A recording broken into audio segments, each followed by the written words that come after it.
I started drawing comics before I could actually read. So I have very primitive comics from when I was about 2 years old. And I started doing that just because there were a lot of comics in the house. I have an older brother who bought comics, mostly superhero stuff from the 70s, and also these paperback collections of the Peanuts comic strip. And those were the first things that I remember reading or looking at as a little kid.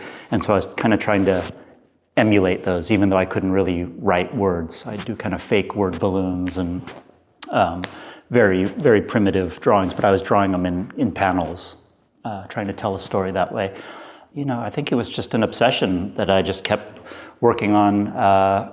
For better or worse, I had a very kind of unstable childhood. My parents divorced when I was 2, and I moved around a lot, and I kept being the new kid at school and moving to new towns. And so this hobby of making comics was sort of the one through line for me, where I could always, wherever I was, I moved to a new house, moved to a new town, I could just sit at my desk and keep working on this one hobby of mine.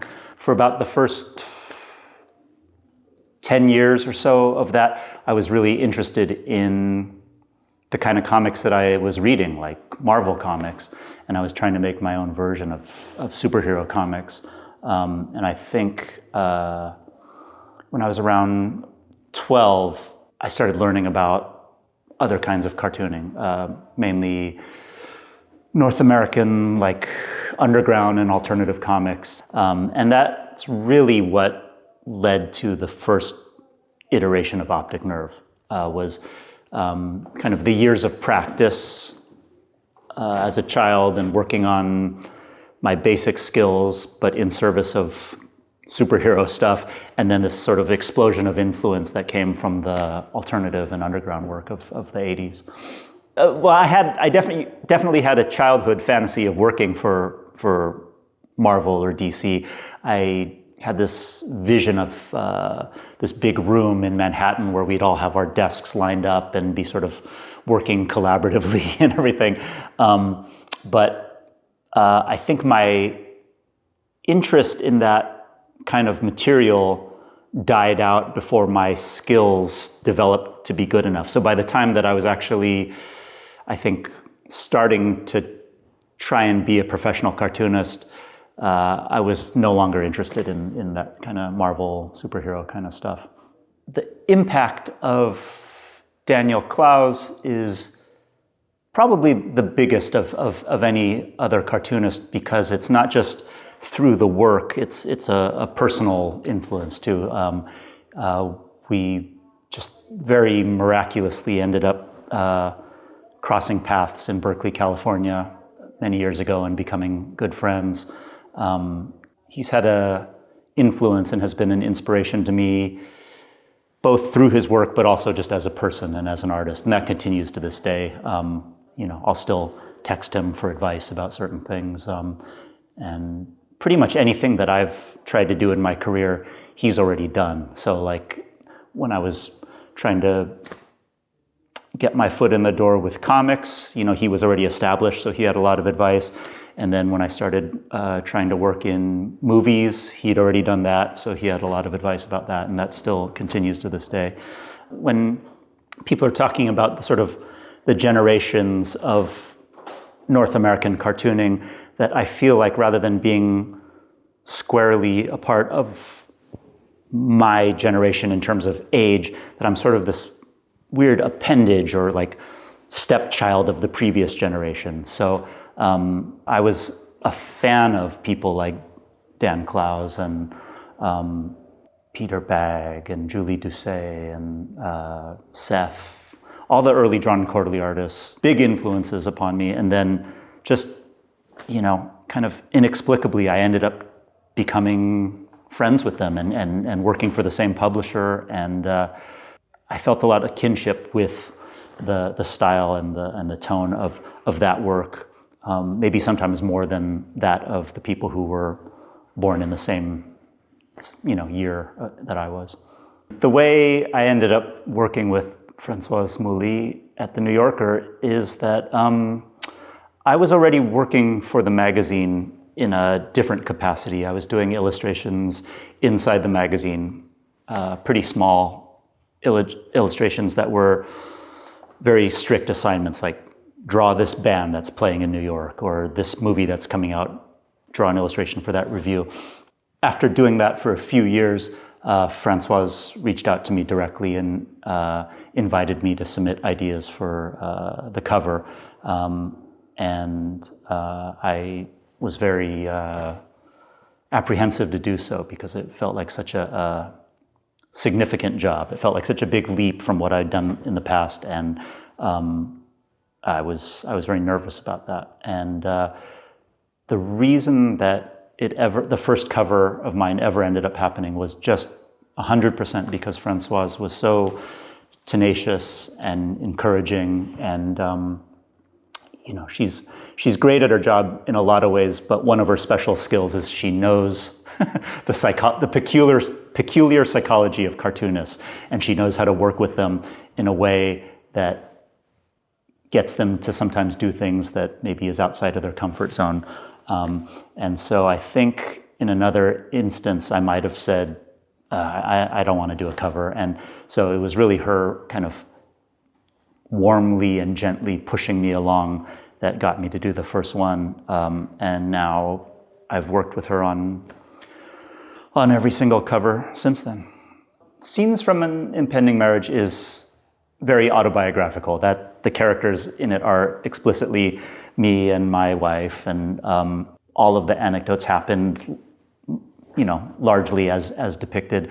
And so that was very organic. It was just like things happened and I made little stories out of them. Something like Shortcomings is a fictional work, and I think there's been some confusion about that. Unfortunately, I made a strange artistic choice to make the main character kind of look the way I did at the time that I was drawing the book. And so people assumed more autobiography than there necessarily was.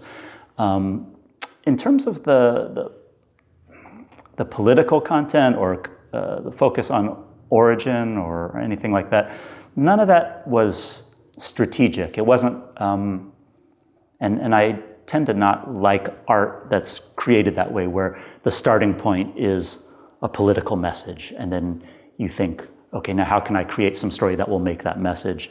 That usually doesn't really appeal to me as much as something that's a story about people or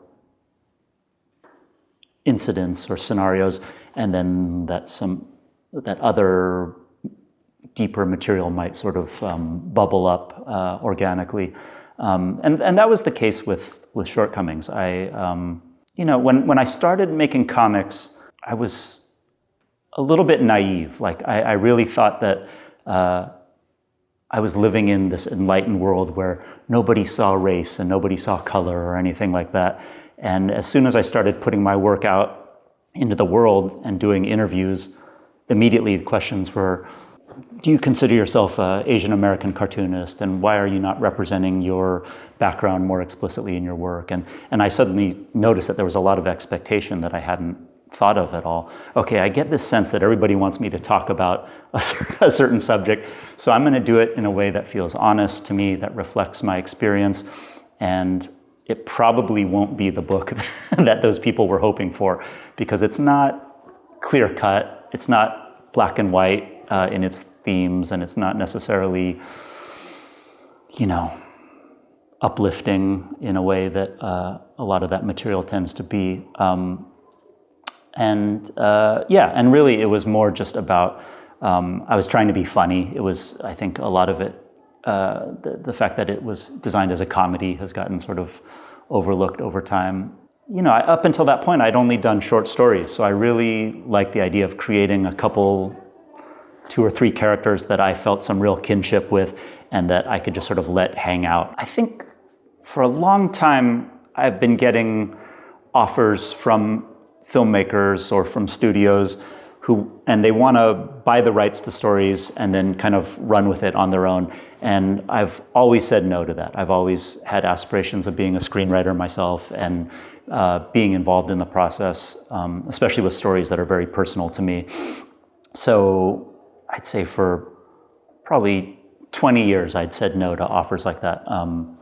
But then I can't remember the year. It was 2017, and I got an email from Jacques Audiard.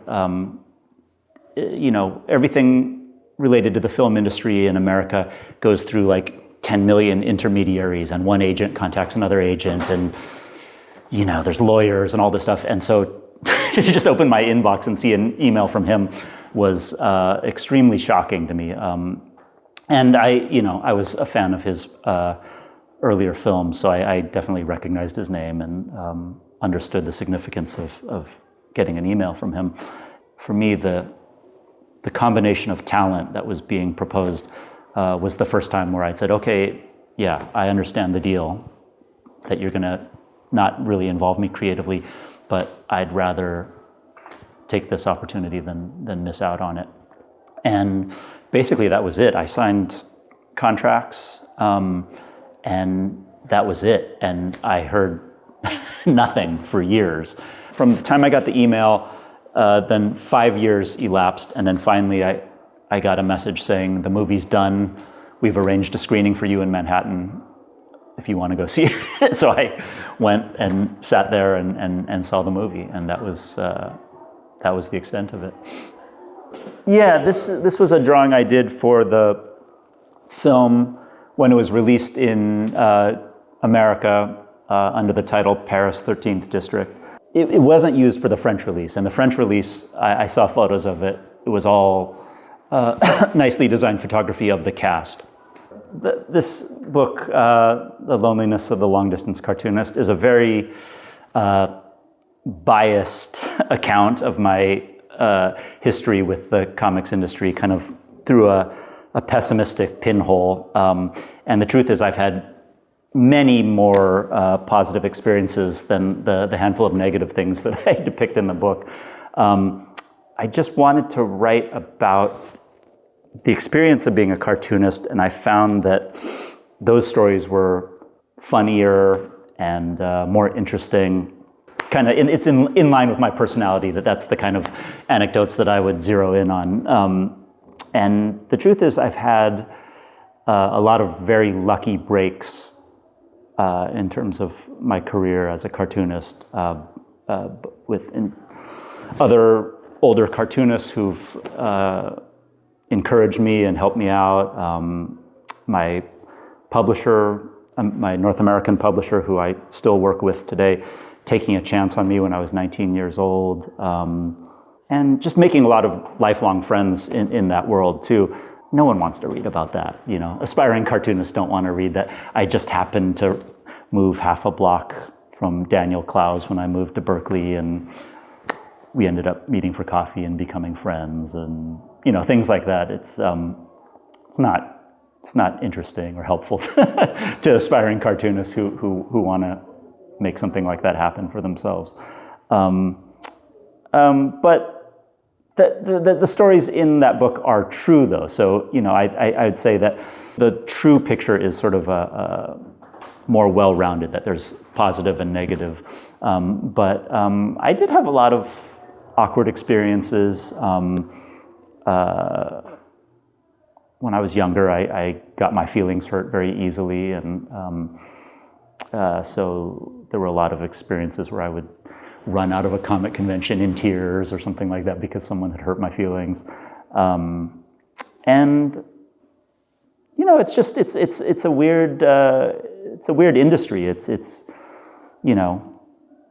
hundreds and hundreds of people who spend most of their life sitting alone in a room at a desk, and then a few days out of the year they're forced to socialize, and it's sort of inevitable that things are going to go awry from time to time. I kind of wanted the story to be that, in spite of all the unfortunate experiences I had, that I still had this drive to keep going for some reason. Exhibiting my artwork in a gallery was not my initial goal when I became a cartoonist, mainly because it wasn't even in the realm of possibility. When I was 10 years old, there were no galleries in America, at least, that were showing artwork. I think for a lot of my life, actually, the original artwork was sort of ephemeral. It was, I think, there's stories of these publishers using it to print from and then just sort of disposing of it. And I think it's only kind of risen to the level that it's at in the last, like I said, I'm fortunate enough to have friends, cartoonist friends, who have kind of always been several steps ahead of me. And many of those friends have done this exact thing. They've had their exhibition here at Galerie Martel. Seeing and hearing about that experience was always very enticing to me. Yeah, there is an economic component too, because even though in America comics have really evolved in terms of how they're seen and kind of the esteem that they're held in, it's really improved within my lifetime. It's still not Hollywood where there's a chance you could become a billionaire. It's like you could do all right, but I think the kind of work that I do, paired with the fact that I've foolishly chosen to live in the most expensive city in the country, has made the sale of my artwork very important. And I often bring that up to younger artists that I meet, most of whom are working digitally, and they're sort of kind of amused, or they sort of pity the old man who's still working on paper or something. And I often tell them that, like, yeah, I know it's not as convenient, but to be able to sell artwork to collectors completely saved our family. What's next? Well, the one thing that's remained consistent is my relationship with the New Yorker, and I just did another cover for them recently. There's some part of my brain that's always trying to think of what the next New Yorker cover will be if I walking around in the city and something starts an idea. So that's always ongoing. I haven't been working on comics as much as I used to. In the last few years, I've been working on writing screenplays, and the main thing that I'm working on right now is a stage play. I have a director and a producer, and we've been working on it. We're going to do the first kind of public, it's not really a performance, but it's going to be a reading of the play out in Los Angeles. So after this, I'm going to go to Los Angeles and do that, and hopefully that will evolve into an actual production.